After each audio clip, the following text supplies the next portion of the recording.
Hi, Tommy Heffernan, veterinary consultant here. Welcome back to our video series brought to you by Precision Microbes. To check out our equine complementary feed and what people are talking about and saying about our product, go to www.precisionmicrobes.com. This is video 10 in the series. We're nearly there towards the end of it. Our hashtag is just try it. Today I'm going to talk about antibiotics and gut health. Again, I say every topic is important, but it is an important one.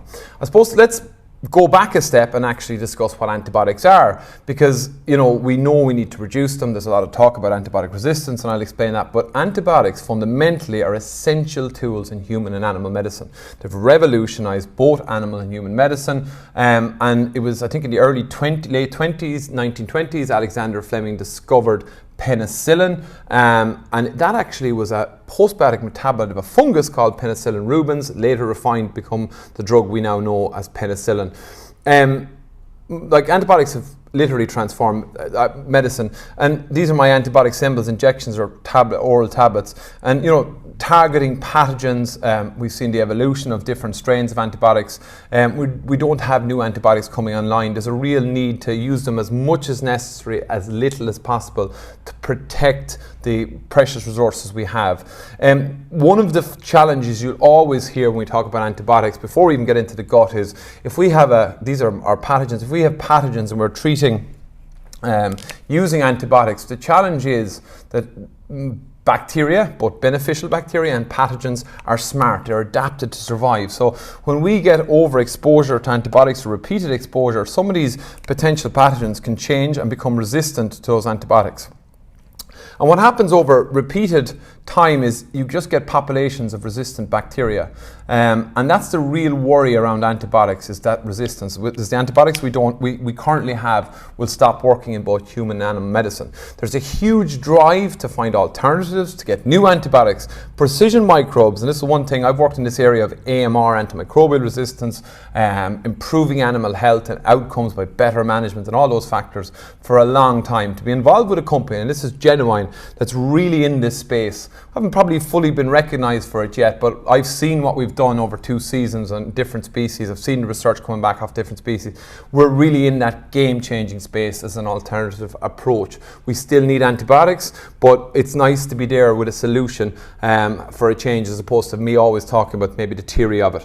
So antibiotics are essential. They're set to target pathogens. We have that issue of resistance. So what does antibiotic usage mean for gut health? Well, hopefully you've seen some of the other videos, and we talk about, say, in our horse's gut, there's quadrillion, whatever number that is. It's a lot of microbes in the digestive tract, so trillions and trillions of microbes, both beneficial, there can be pathogens there. And when we're using antibiotics, and there's lots of uses for antibiotics when we have infections, we are chasing the pathogens. They might be even gut-based, or often we're giving antibiotics maybe orally or injectable to treat systemic infections, and are really important. But when we look at oral antibiotics in particular, so if we look at oral antibiotics, the challenge with antibiotics is that they're very effective tools at killing pathogens, but they're not selective.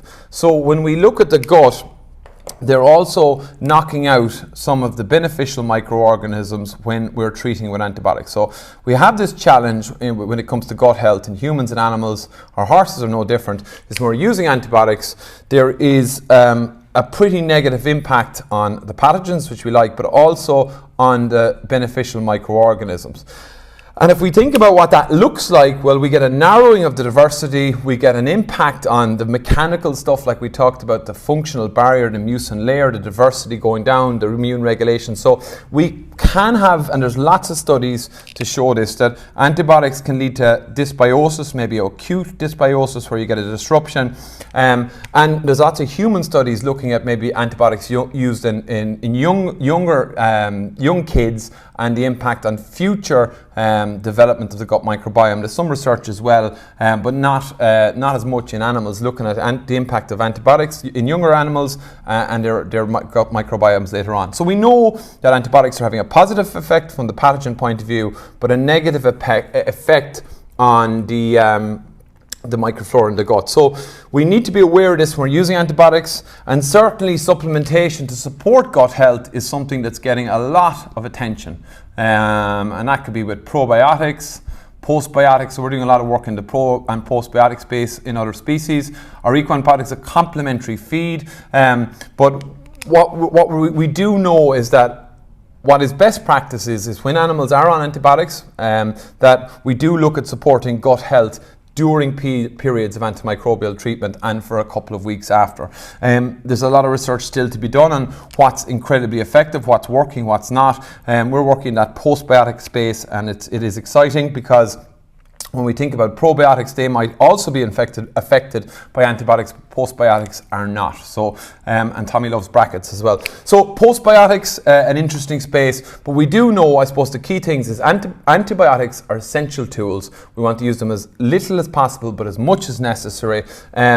They do have an effect. We want to reduce antibiotic resistance. They do have an effect. If we think about all the microbes in the gut and we want to slow down the speed of resistance, probably oral antibiotics is a huge area of focus across human and particularly animal medicine and reducing it. But when we are using antibiotics, we need to support that gut health, avoid dysbiosis. And I think that's good practice. It's something that doctors and vets are talking a lot more about as well when they're using antibiotics, is actually supporting gut health during the treatment periods. Okay, that's video 10.